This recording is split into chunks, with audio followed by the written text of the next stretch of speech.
Pepi che fa il galante, signora, che posso offrire un vin? La risponde, offrilo a tua donna, che ti aspetta col destin. Gino prova a fare il simpatico, che conta una barzelletta, ma la che porta il conto prima che finisse la fetta. E tutti dice, la comanda a tutti, ma la no alza mai la voce.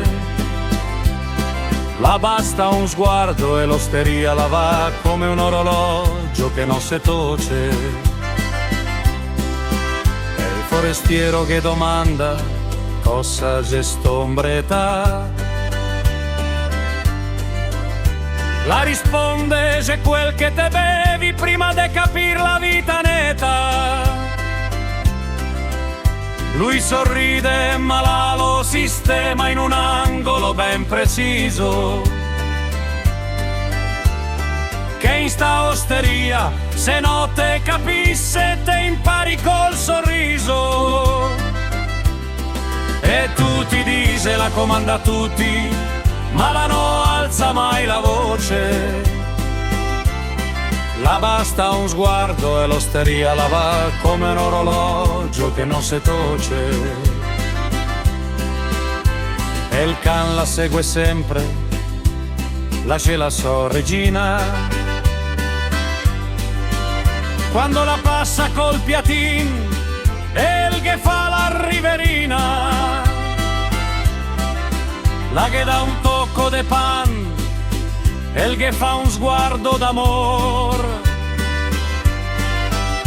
che anche agli animali capisse chi comanda col cuore. E tu ti dice, la comanda a tutti, ma la no alza mai la voce. La basta un sguardo e l'osteria la va come un orologio che non si toce.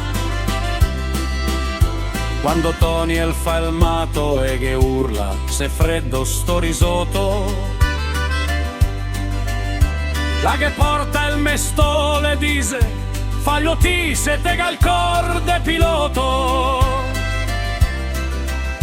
Lui se scusa, se siede, se ciapa un vin col pan, che in sta osteria chi comanda non se mai è il più gran. E tu ti dice, la comanda a tutti, ma la no alza mai la voce. La basta un sguardo e l'osteria la va come un orologio che non si toce. E quando la sera la cala e la porta la se scioppa pian, la sei ancora in piedi col grembiule e col vino in man, la saluta tutti, sorride e sistema il tavolin, che in sta osteria la sei la vera regina del destin. E tu ti dice, la comanda a tutti, ma la no alza mai la voce. La basta un sguardo e l'osteria la va come un orologio che non si toce.